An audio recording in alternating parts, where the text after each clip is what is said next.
Namo tassa bhagavato arahato sama sambuddhassa. Namo tassa bhagavato arahato sama sambuddhassa. Namo tassa bhagavato arahato sama sambuddhassa. So, hopefully you all understand what is Namo tassa bhagavato arahato sama sambuddhassa. So, okay, so we take refuge in the enlightened, in the arhat, in the sama sambuddhas. So, Buddha is sama sambuddha, and he's arhat. He is the greatest teachers. He is somebody who doesn't have any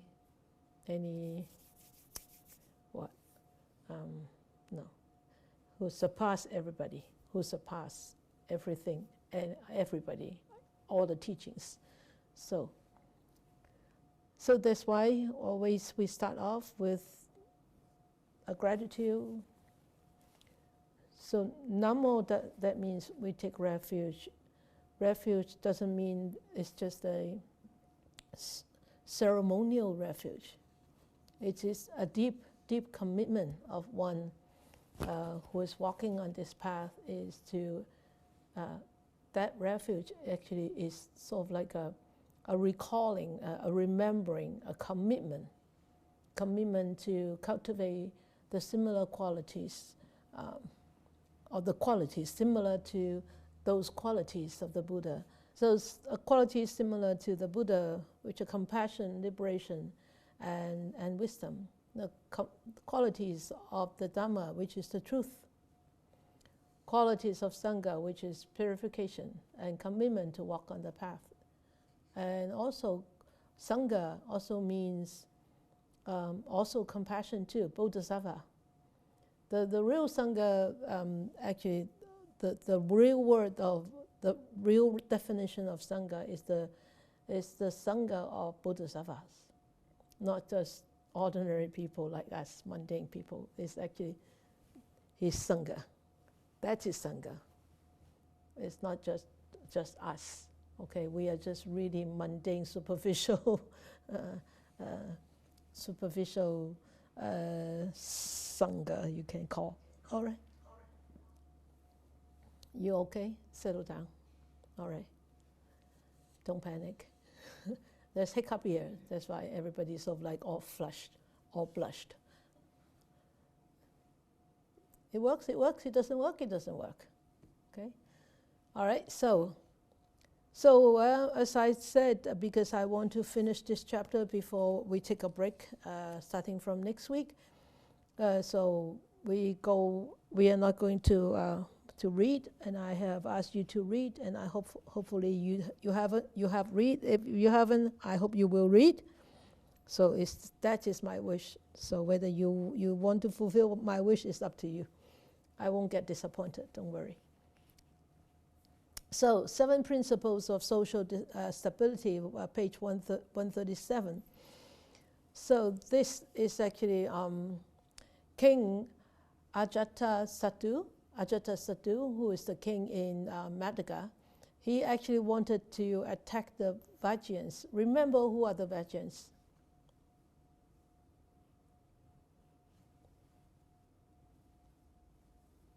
You can't remember. Catherine, remember. Catherine. Who are the Vajrayans, Catherine? Yeah. Yes? Yeah, Vaisali, the citizen of Vaisali, where the Buddha taught the Ratana Sutta. Yeah, the Ratana Sutta. Good. Thank you. That's great. Very good. So, Vaisali, okay? So, and the king, Ajatasattu, actually wanted to attack the Vajrayans and wanted to actually take up the kingdom. But before he wanted to strike, he wanted to go to strike, he actually thought, I can easily take them over. Even though they are very powerful, I will cut them off and destroy them. And I will bring them to ruin and destructions. But he did not right away go and actually declare a war or go and kill these Vajrayans. Instead, he asked his chief minister, a Brahmin, Vasakara. He said, you go to the Blessed One. So that's page 137.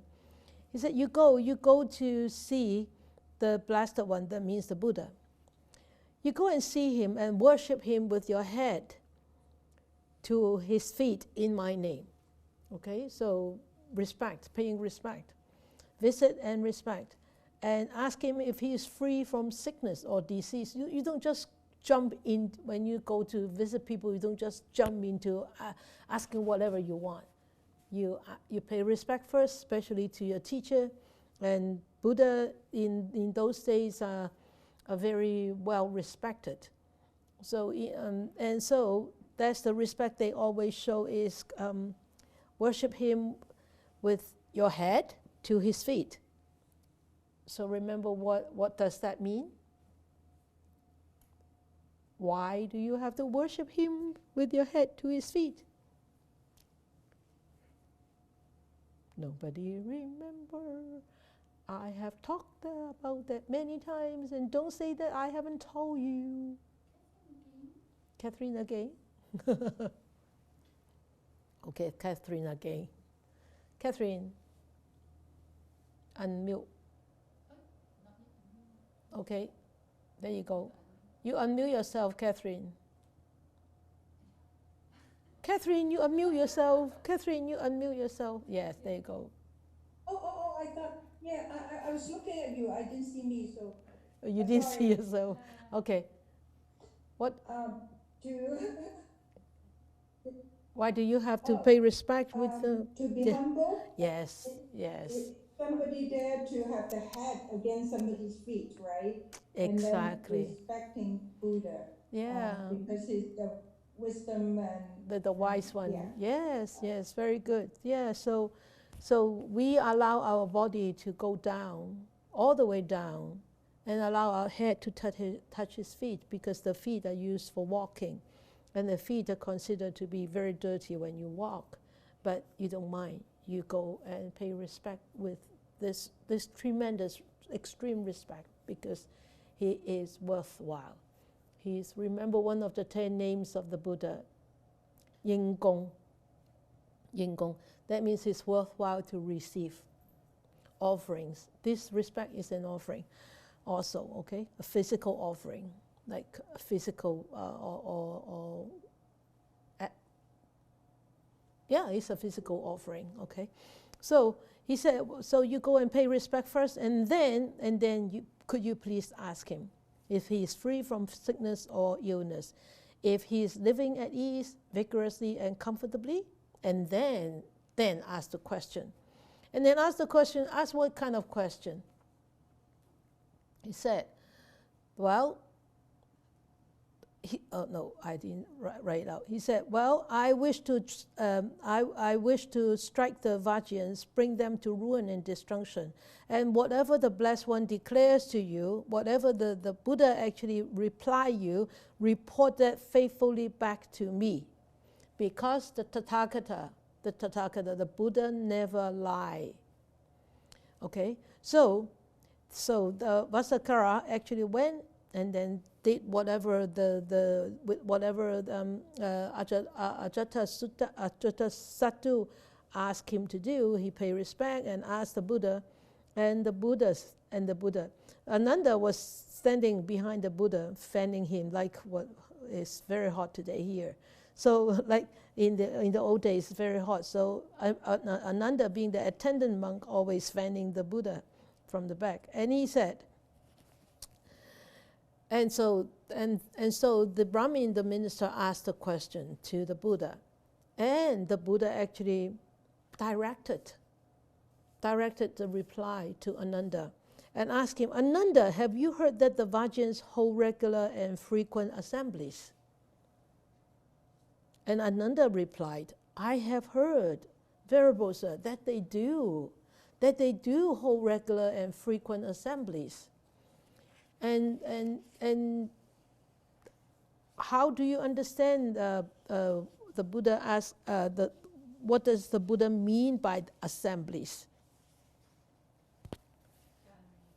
Gathering of people. Could it be a gathering of people to do harmful things? Like protest and conspiracy? No.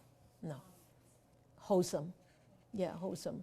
And then Ananda, and the Buddha said, as long as the Vajrayans hold regular and frequent assemblies, they may be expected to prosper and not decline. So that's the first reply that the Buddha gave to Ananda. He didn't actually give that to the Brahmin directly. He gave the answer to Ananda. And then he further asked Ananda, so have you heard that the Vajrayans meet in harmony and back up and break up in harmony and carry on their business in harmony? So the Buddha asked Ananda this three things, that how do the Vajrayans meet? How do they break up? Or how do they split up? Or how do they carry on with their business? So what kind of attitude is the harmonious attitude? It's a harmonious relationship. Whether it's gather together, whether it's break up, whether it's working in business, it's always in harmony. Not like nowadays, right? People break up, people fight. Huh? People gather together, people fight. And people do business together, people fight. And they try to cheat and mistrust the other. So the Buddha asked Ananda, what did they do when they meet? Do they meet in harmony, break up in harmony, carrying on their business in harmony? And Ananda said, yes, they do. And then the Buddha further asked questions to Ananda. And then, well, do they take whatever that is not authorized, or do they not take anything that is not authorized? Okay, and then the Ananda replied, of course, I have heard that, Venerable Sir. So whatever questions that the Buddha asked, Ananda always replied in that positive way. Okay? So then the fourth question the Buddha asked, so have you heard that they honor, respect, revere, and salute the elders among them, and consider them worth listening to? And of course, Ananda would reply, yes, they honor, they respect, they revere, they salute the elders among them, and consider them worth listening to because they are more experienced than them. So like this one is like in our Chinese sayings, is if we have an elder in the family, we have a gem in the family. We have a jewel. And there is also another saying in Chinese is an elder in the family is 食鹽多過你食米啊. The salt that they have taken is more than the rice that you have taken. You understand that? Right, every day, right, our meal is the one big bowl of rice, but the salt is very little to cook food with, right? So it means that their experience is way much more than ours. Even 食鹽多過你食米. So the amount of salt they have taken is way more than the amount of rice that you have taken.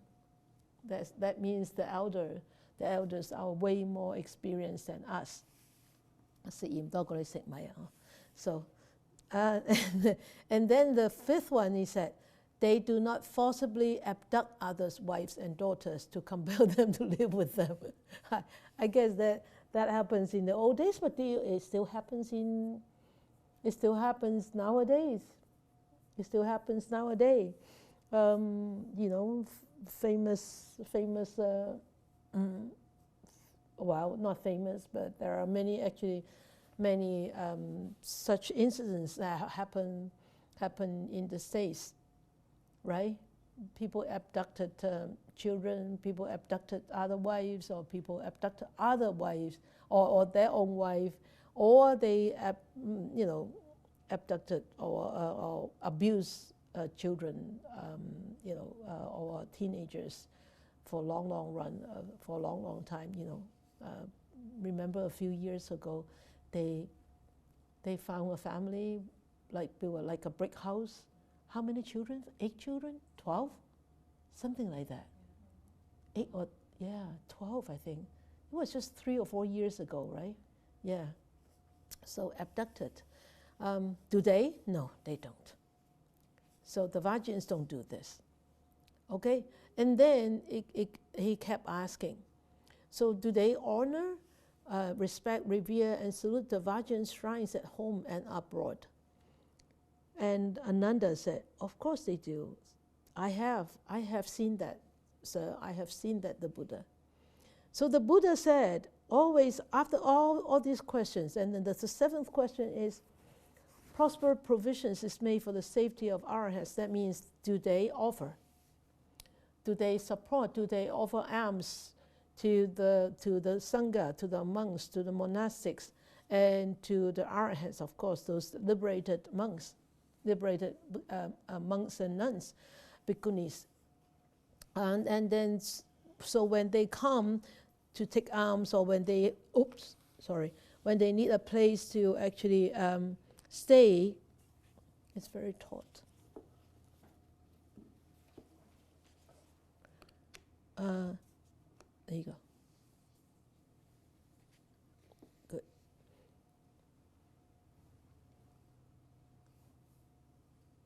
Oops. So if they come for alms, or if they want a place to stay, do they provide that to them? They do. They do.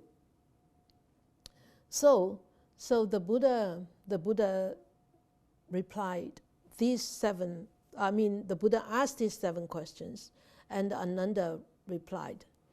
And then the Buddha said, if the Vajrayans, as long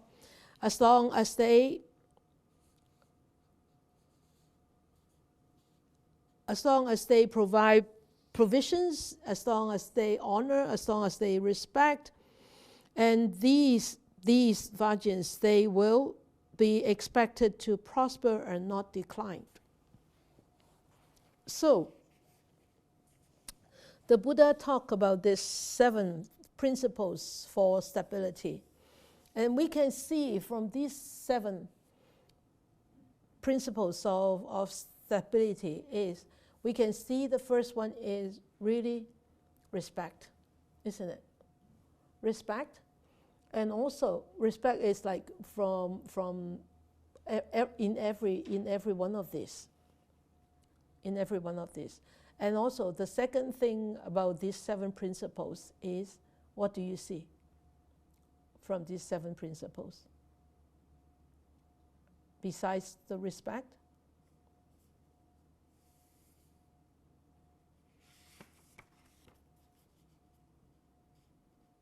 They do not forcibly abduct others, right? So, morality, right?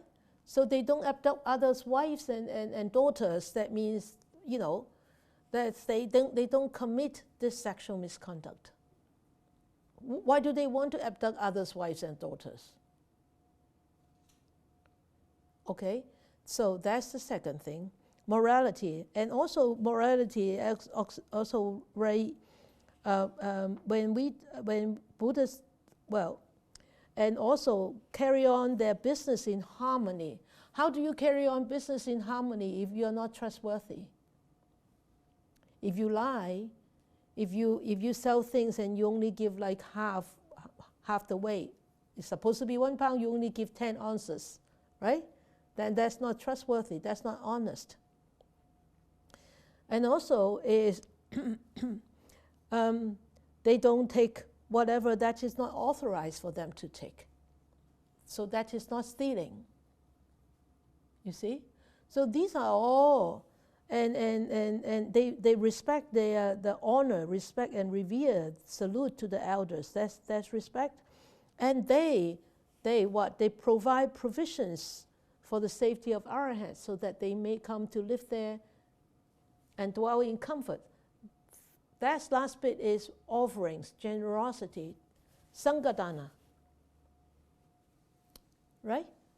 So these are all the paramis that the Vajrayans have been actually conducting themselves in such a way all the time. So if people are conducting themselves in such a way, definitely he's planting a lot of wholesome seeds right here, right now, all the time. And when you plant such wholesome seeds, the Buddha said, they will remain what? They will definitely prosper and not decline. Because firstly, not decline is the most important thing, is in harmony. When you have 10 people, when you have 10 people in a family, if 10 people have different ideas and not in harmony at all, you have 10 people going in 10 directions. How are you going to be strong and stay strong? How are you going to defeat if somebody come into a house and rob you? But if you are strong and stay put all together, you become such a strong community. And nobody can break that community. Okay? So even though it's such a simple passage, there's a very deep meaning behind that. Okay, and then, yes? Would you elaborate the number 1? Frequent assemblies, is it Like chantings, like religious assemblies, or any assembly that actually for the people together, maybe to care for each other, to care for the community, or to discuss social matters. Okay, so after this, so the Buddha gave these answers. So the Brahmin heard these answers, so he went back. He went back to tell the king. Of course, the king wouldn't raise a war anymore. But after that, the Buddha said, okay, the Buddha said, you go home. You have a lot of work to do. I have work to do too.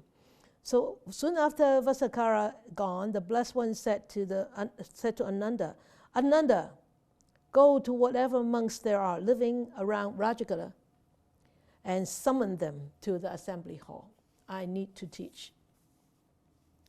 So Ananda called the monks here, and then the Buddha actually gave these teachings. That's the last little paragraph on page 139, the last 2 paragraphs. And the Buddha said to the monks,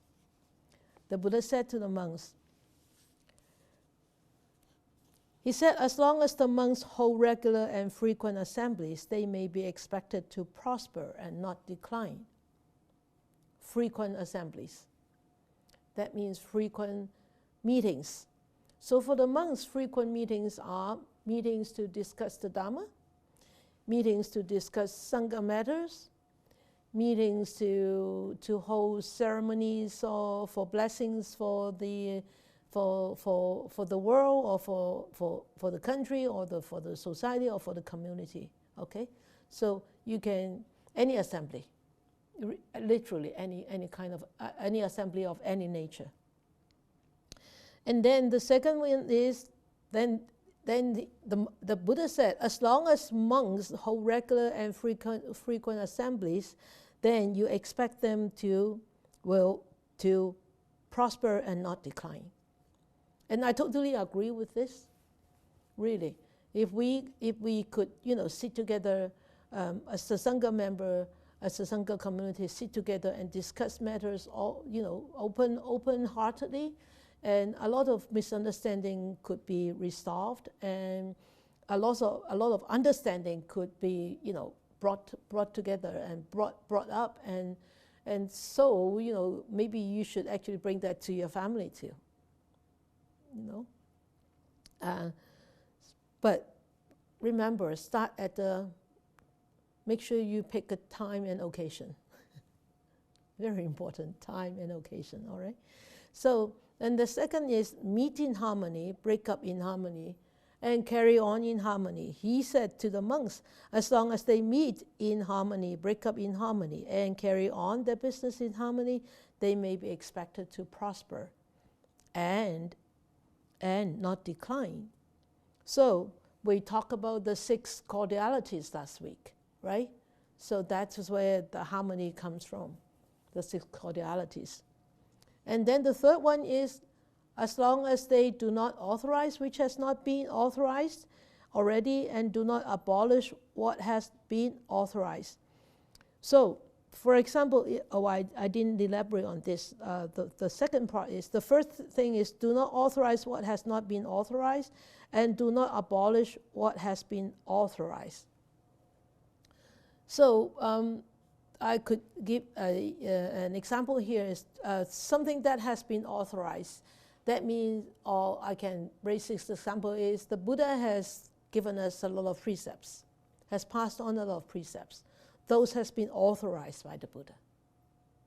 And we should not abolish them. And for those which have not been authorized, and we should not authorize. But here you have to be very careful though. You have to be very careful, because the Buddha has said also in the Vijnana, he said, even though when you are living in a community or even in a country where some of the laws and orders I did not actually authorize, or I did not include in your Vijnana, in your precepts, but those will become my precepts. You understand? You don't. For example, taking Po Lam's fruits before offering, or taking Po Lam's fruits or vegetables before offering to the triple gem. Is it authorized or is it unauthorized? If you just come to Po Lam, you probably don't know, right? I remember how many years ago, 20 years ago, 20 more years ago, 23 years ago, I have a Polish lady who came from the East Coast, and she loves farming. She loves kohlrabi. And in the old garden, she grew big kohlrabi, and she loves to eat it raw. And we didn't know that she was eating it outside.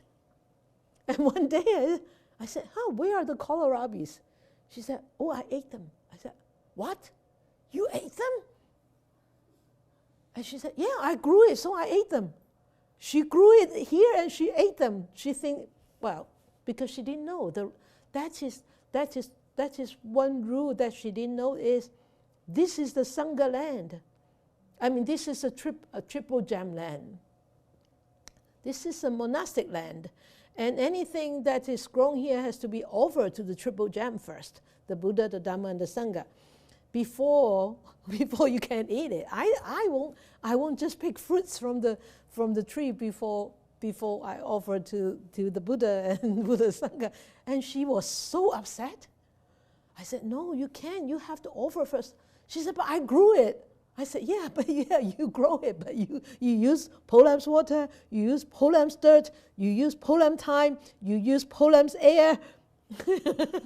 Everything around it is the Sangha, is a monastic. And you are here as a novice to learn about these things. Yes, you don't know because I never thought that I need to tell you, because I thought you are already a practitioner, and I thought you knew. She was a householder at that time. She wanted to ordain. So I told her, I explained to her, this is the rule, or this is the precept, okay? If you have taken what is not given to you on the Dharma land, this is supposed to be considered as stealing. And she said, oh, so I have stolen a lot of kohlrabi. I said, okay, now you have told me, then because I am considered to be an elder, so you have, actually I found out, she didn't tell me, but now I found out, and now do you understand? She said, I understand. So do you know your mistake now? She said, I know I have made a mistake. I said, okay, I consider that to be a repentance.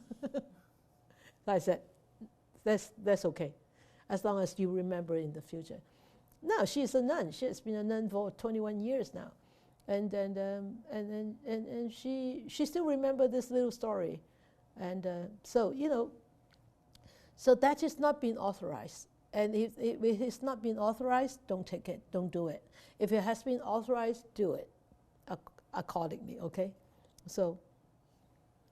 And then they honor, they respect, they revere, they salute the elders. So that's the same. And do not fall prey, that is important.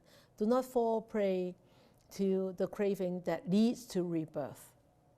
This is the important part, is don't fall into that craving that leads you to going into samsara, samsara, samsara, samsara, samsara.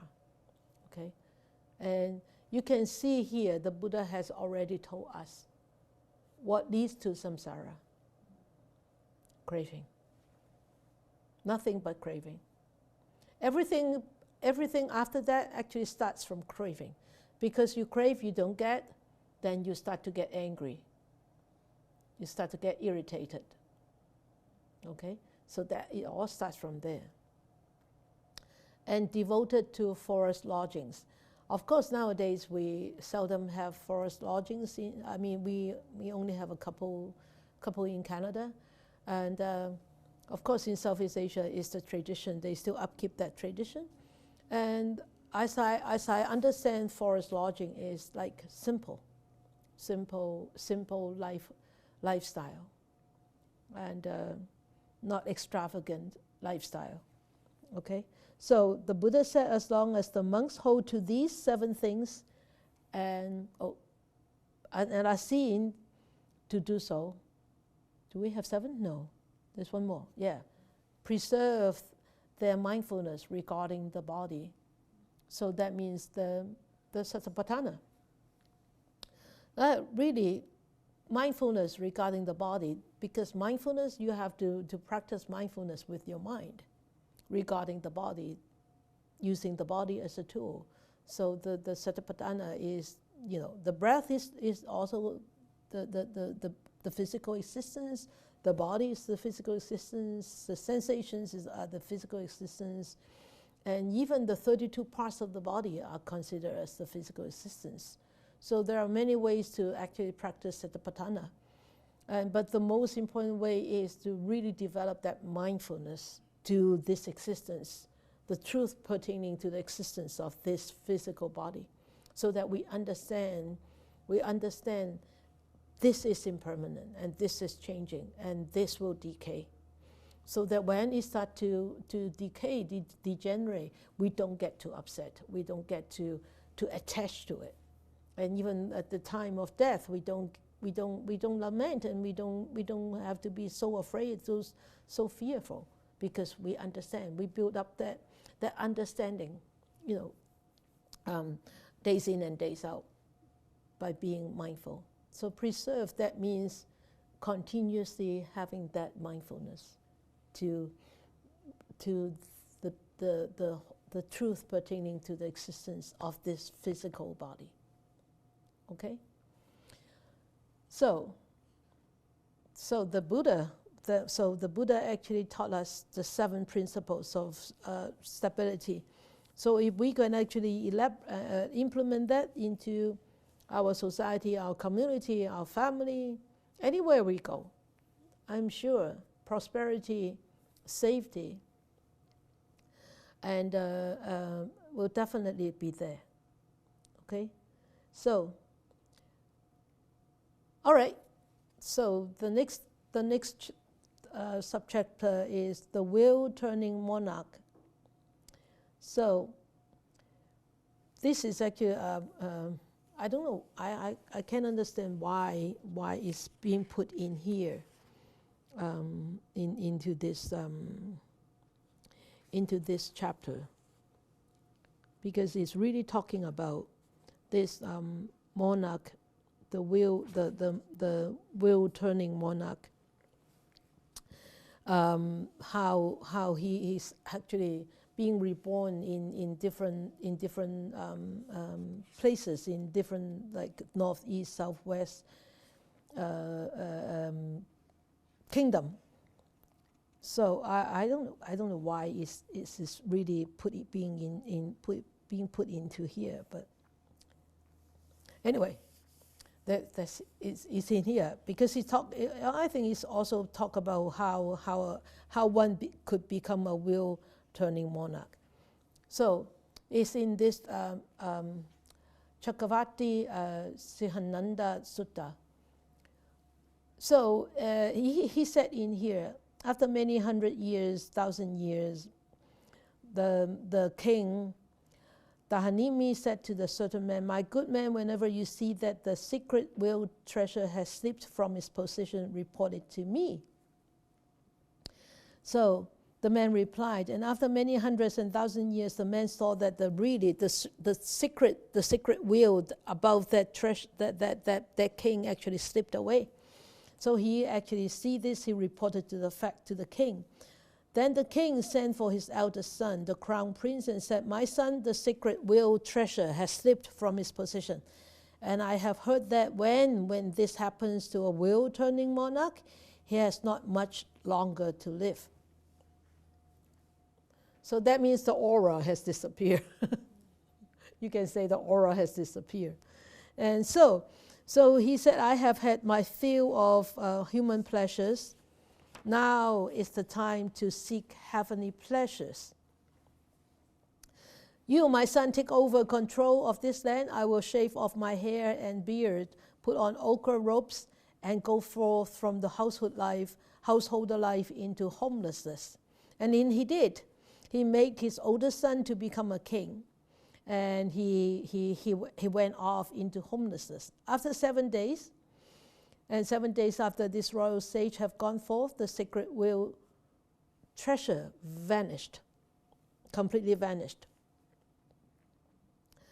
Then a certain man came to the consecrated Katya king and said, "Sir, do you know? You should know that the secret wheel treasure has disappeared." At this, and the king was grieved and felt sad. He went to the royal sage and told him the news. And the royal sage said to him, "My son, you should not grieve or feel sad at this disappearance." Because why? He said, "This is not the heirloom from your fathers. You must turn yourself into a noble wheel turner." That means you must make yourself to be a wheel turning monarch. Nobody can pass any treasures on to you, especially like this. Of course, they can pass inheritance, like mundane inheritance, money, assets, everything, but not the treasures as a wheel-turning monarch. So he said the wheel treasure is not an heirloom from the fathers, and turn yourself into a noble wheel turner. So perform duties of a noble wheel-turning monarch and appear on the Uposatha day. Uposatha day 就係菩薩戒日啊，嗬。即係 those. So anybody can tell me when is the Uposatha day? Uposatha day in a month. How many are there in a month? 2? Only 2? 4. Yeah, 4. Which 4? New moon, quarter moon, half moon, and then full moon. Yes, new moon, quarter moon, half moon, full moon.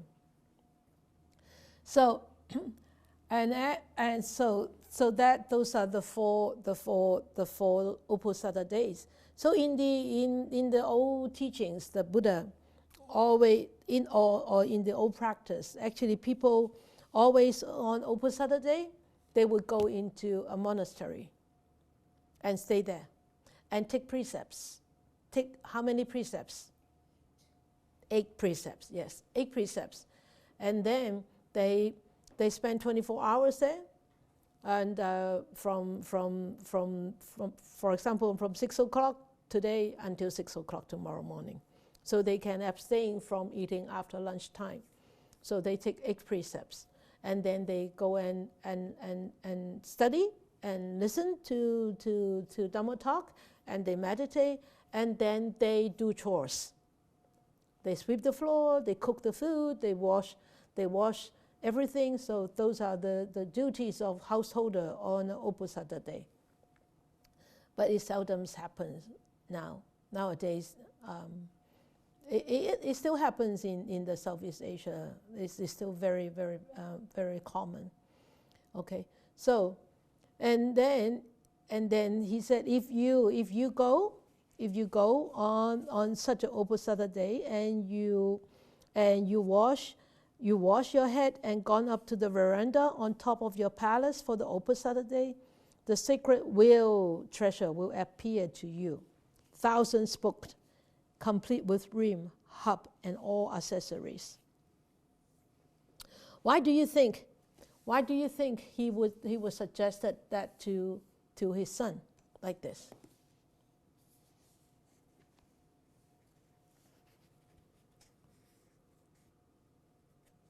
No?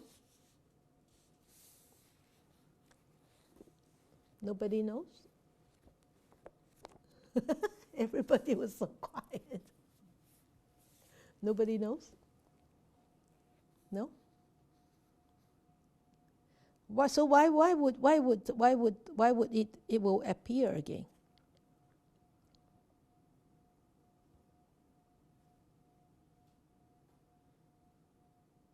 On the Uposatha day.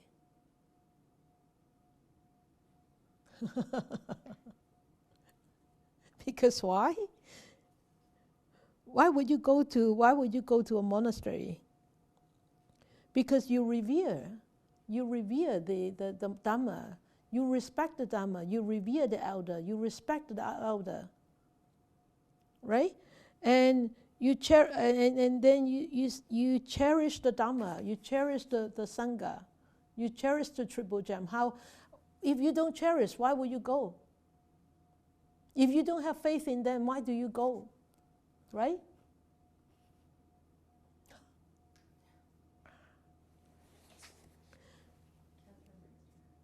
Catherine, raise her hand. You have something to say, Catherine? Unmute yourself. Yeah, I was just trying with this answer. You know why the king bring this up to his son? Maybe he want his son to be a wheel-turning monarch in future. Yeah. Possess this quality. Yeah, and actually he wanted the son to be a wheel-turning monarch, and also he wanted to teach the son how to become a wheel-turning monarch. Okay, so that's what he actually did in the paragraph 5. So in paragraph 5 it says here, this is the duty of a noble wheel-turning monarch. What is this? It is this, my son. You depend on the Buddha, yourself depending on the Dharma.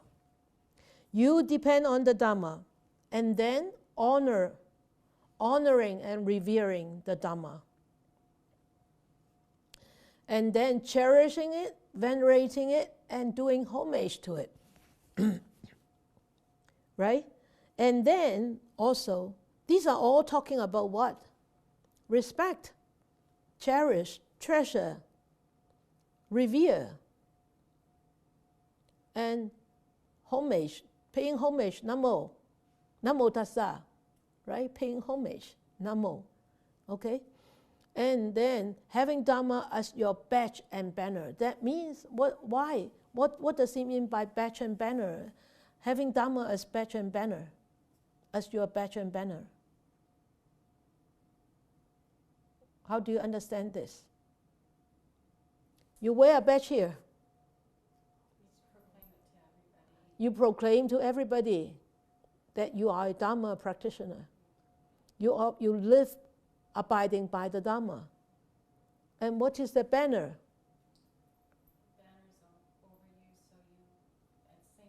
Exactly, exactly. Proclamation that I live by the Dharma. And this is my motto, isn't it? Right? So like we put a little Canadian flag. I'm Canadian, right?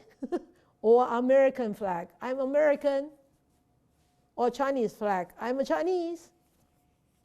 You know, so that is a proclamation that I am a person abiding by the Dharma, live by the Dharma, live by the teachings of the Dharma.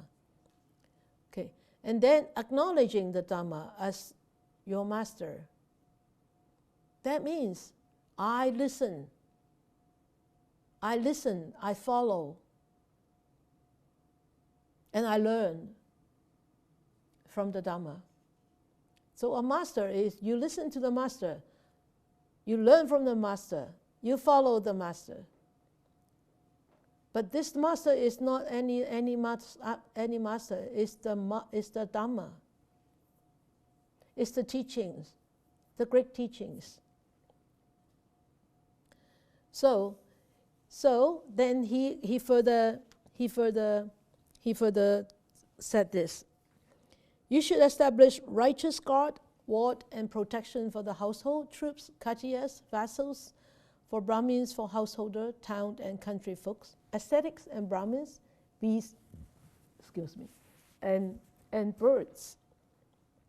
So that means what? You safeguard the land, right? Safeguard everybody, safeguard the people, safeguard the land. No matter what caste they are, you safeguard them. You look after them.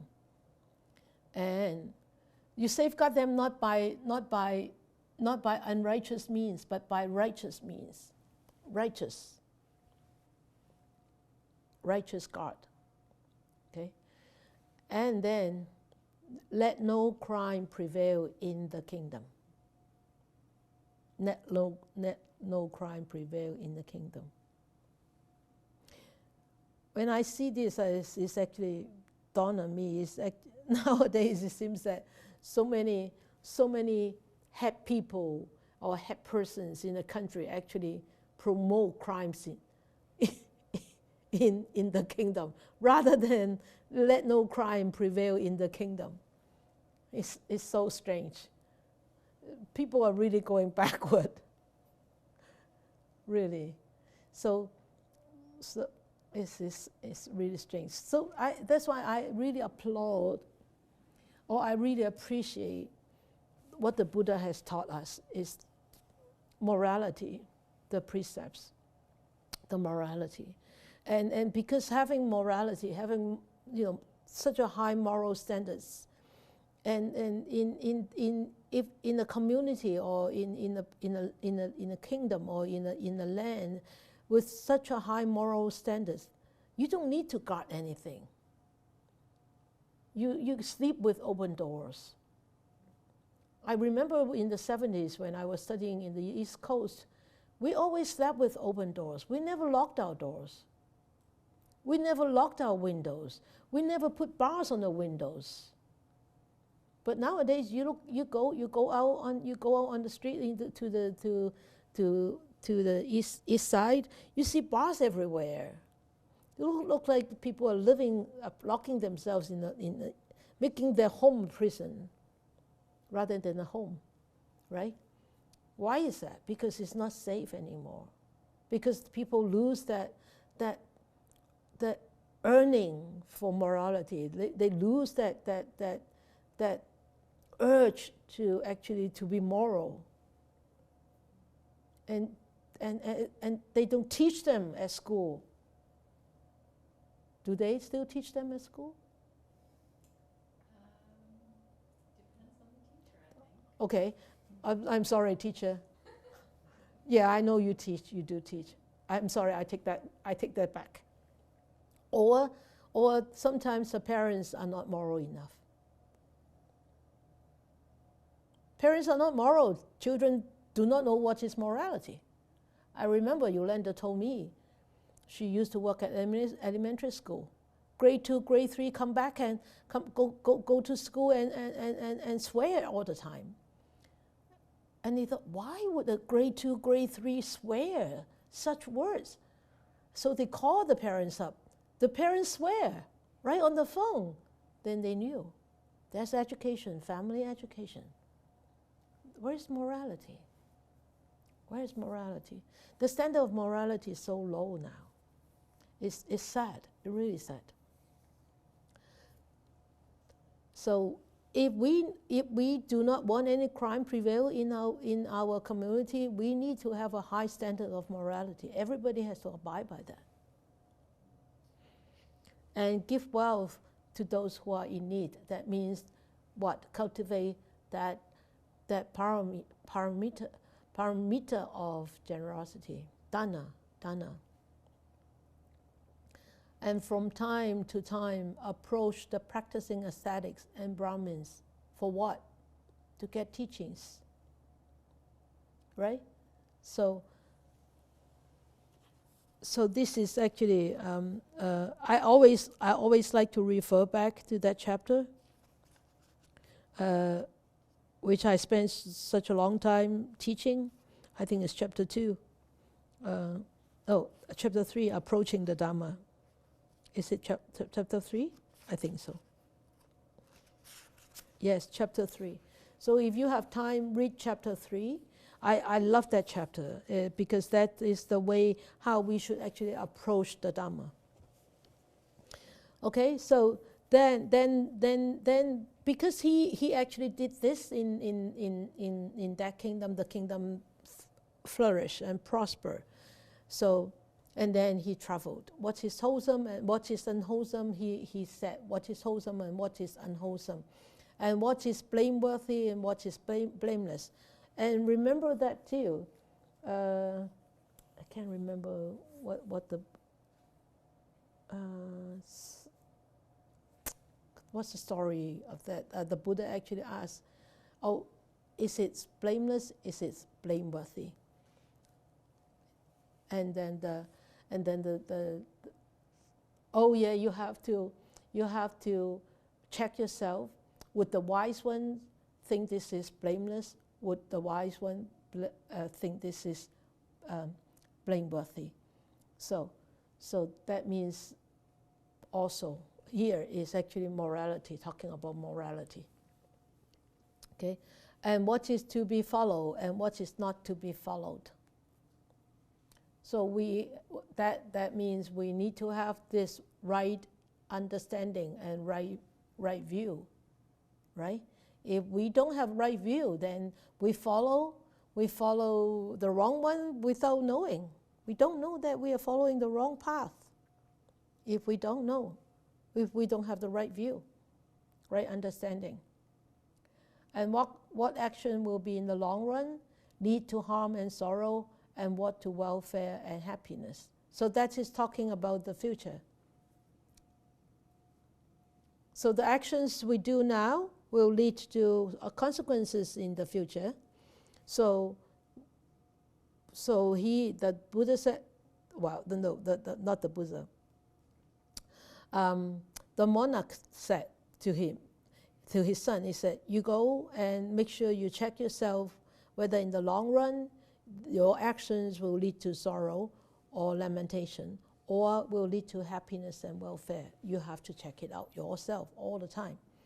And having listened, you should avoid what is unwholesome and do what is wholesome. Haven't listened, but we have listened a lot. We have heard a lot, but still we do perform unwholesome because we lack of a very strong mindfulness, and our old habits are so strong that overcome us all the time. So, and after this, he rise from his feet. He rise from his seat, covering one shoulder with his robe. The king took a gold vessel in his left hand, sprinkled the wheel with his right hand, and said, "May the noble wheel treasure return, and may the noble wheel treasure conquer." So if one abides by all these, continuous abiding, you will one day will be a monarch, wheel-turning monarch, 轉輪聖王. But it will be a long, long time. Okay, and here he says, then the wheel turned south, the wheel turned west, the wheel turned north. So, and then the people in the different kingdoms said to the king, "We are yours, Majesty, rule us." The king said no. No, the king said to them, "No, this is how you should be ruled. Do not take life, do not take what is not given, do not commit sexual misconduct, do not tell lies, do not drink intoxicants, enjoy your possessions as before. I don't rule you, I don't take away all your possessions, but please rule yourself according to this." So that means we are what? Self-discipline. And those, he said, those here, after he said this, those who had opposed him in the eastern region became his subjects. And those who have opposed him in the southern regions became his subjects. And I remember in one of the story about this wheel-turning monarch is actually after this kingdom, he traveled to the next kingdom, he traveled to the next to next region and to the next region, and each region he actually taught the same.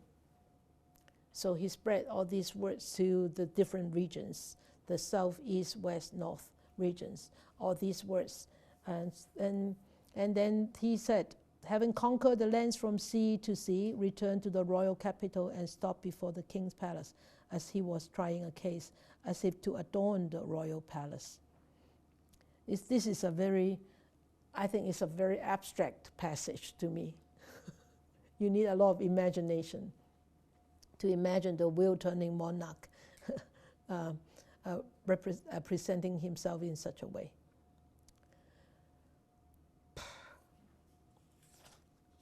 We have time to finish the next one. It's just a couple of slides.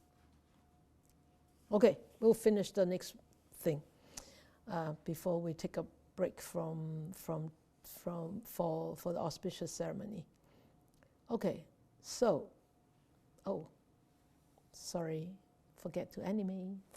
Bringing tranquility to the land is page 141. So that means how you actually rule the land, rule a kingdom.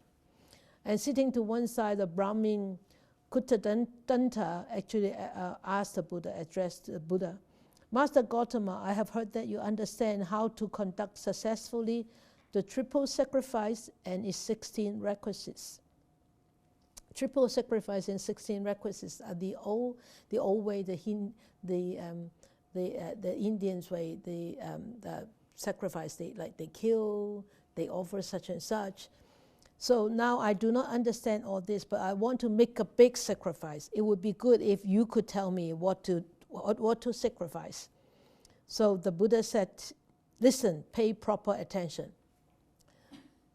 And then the Buddha, instead of telling him, do this and do this and do this and do this, the Buddha actually told him a story.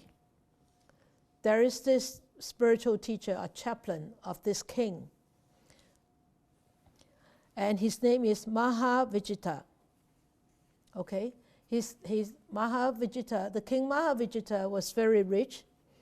He has great wealth. he has a lot of resources, he has a lot of gold and silver, he has a lot of requisites, and he has a lot of money, he has a lot of money's worth, that means like livestock, assets, houses, whatever, and with a full treasury and granary. So this king was so well off, okay? And so the Buddha said to him, this king so well off, so wealthy, with all this wealth, and then he asked the chaplain, the minister, or the teacher of the king told the king, your country is beset by thieves. So your country has a lot of thieves, robbers, and it is ravaged.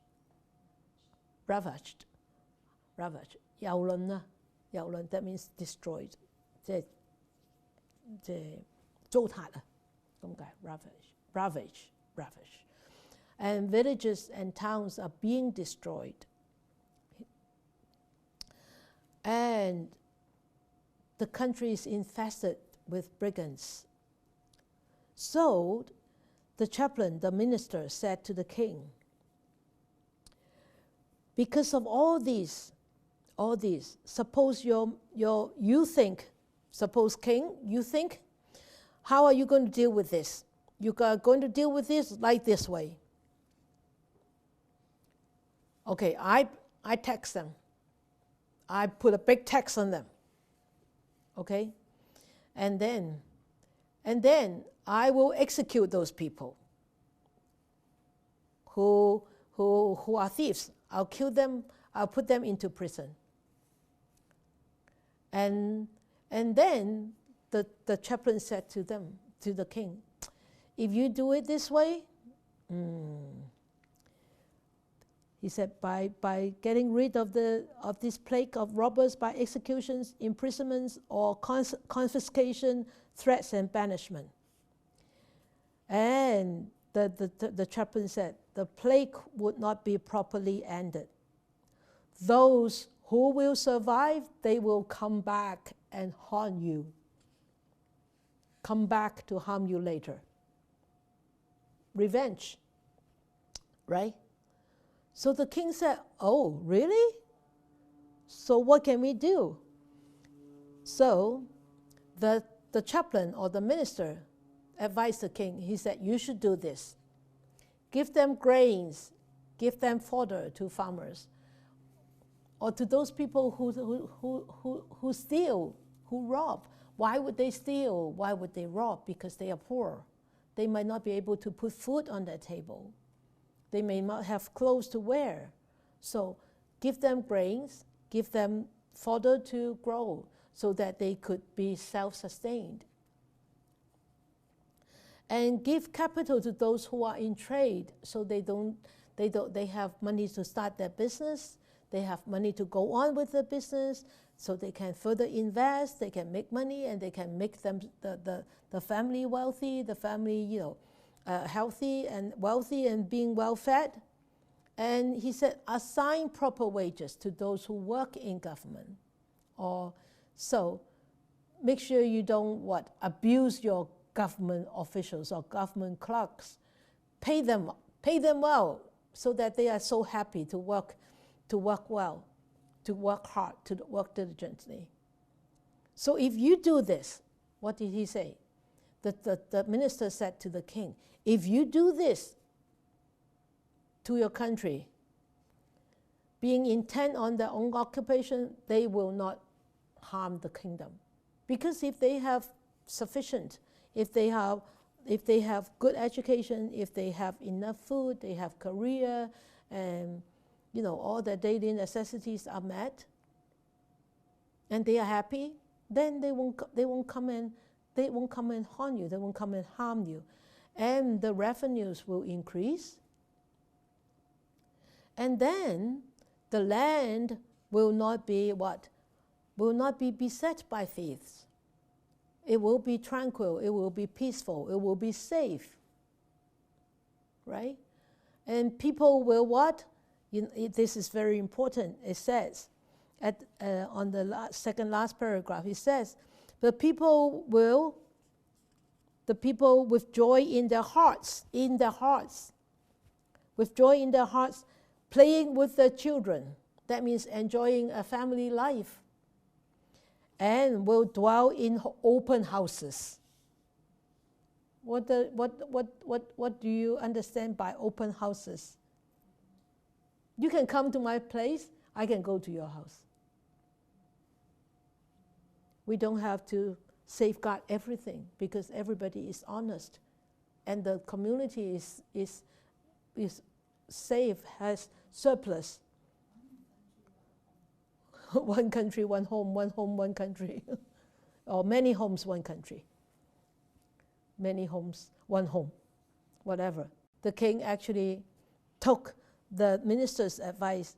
He gave grain, he gave fodder to those engaged in cultivating crops and raising cattle, capital to those in trade, proper living wages to those in government service. Then those people, being intent on their own occupations, did not harm the kingdom. Because they are what? They are satisfied. The king's revenues became great. The land was tranquil and not beset by thieves. And the people, with joy in their hearts, playing with their children, dwell in open houses. So this is the benefits. This is the happiness visible in this present life. Is if the king, that means what? The top of the country, can do this to their people,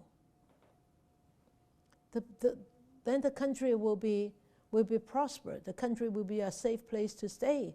The people will live happily and safely and satisfied. And then how come there will be war? There won't be war. There won't be fights. There won't be stealing. There won't be, killing. Right? But nowadays, we don't. I remember my sifu said one time, he said, in order for a country to prosper, in order for a country, the people to live happily, the king has to be very virtuous. Or you can use the prime minister has to be very virtuous, or the president has to be very virtuous, or the chancellor has to be very virtuous. And not just virtuous, but also have to have a lot of merits, very meritorious. Otherwise, that piece of land will be in chaos. And we can see it. We see it vividly right in front of our eyes right now, at this present moment, in this world right now. We can see that. And then, the more I study the Buddhist teachings, the more I realize, or the more I study the Buddhist teachings, the more I realize what my teacher what my sifu has taught me, and how true those words are. At that time, it didn't really dawn on me being so true, because 20, 30 years ago is a very different world. And 20, 30 years later, now, is a very different world, right? So in order for a country to really prosper in a way, not just being wealthy, but the people are moral, and people are supporting, are helpful to each other, compassionate, and wise, and you need to have a very, very virtuous leader, like a wheel-turning monarch sitting up there, right? So I have a little reflections of, just for you to think about after we have studied this chapter. So there are actually in this chapter, there are a few things that actually was taught in this chapter. Upholding the Dharma in society, and then upholding the Dharma in the family. And then is the present welfare is talking about right livelihood, proper use of wealth, a family man's and a family woman, their duties of a family man's and woman. And then the community, the 6 cordialities. And then the 7 principles, the purification is for all forecast. And then the 7 principles of social stability, and then bringing tranquility to the land. So we have studied in this chapter all these. And of course,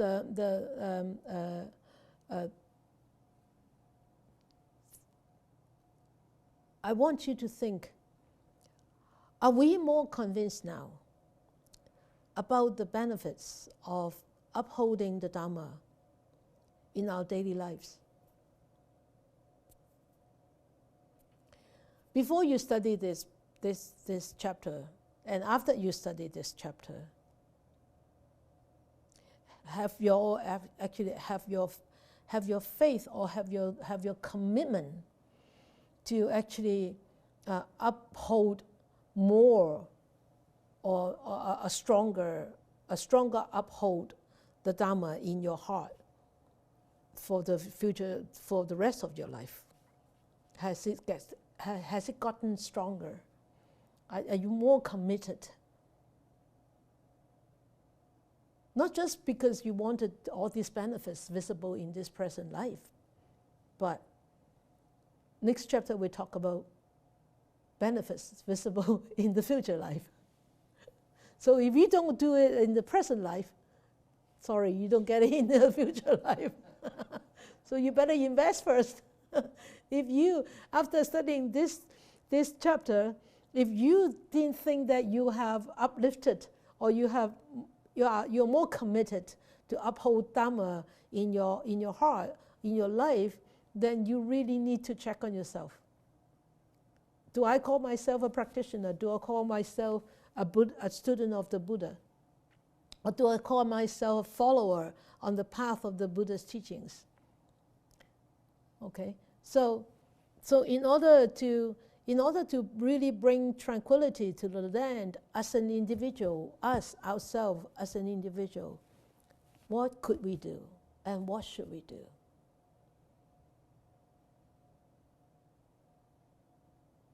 Think about that. I want you to reflect on these two questions. Sorry, I didn't put out the questions on the PowerPoint. The first question is, after studying this chapter, are you more convinced about the benefits of upholding the Dharma? And after studying this chapter, are you willing to commit more to uphold this Dharma in your daily life? That's the first question, or first reflection.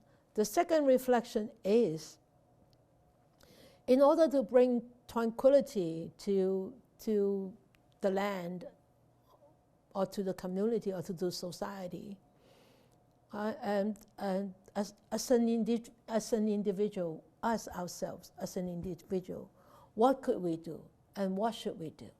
Okay. Dedication of merits.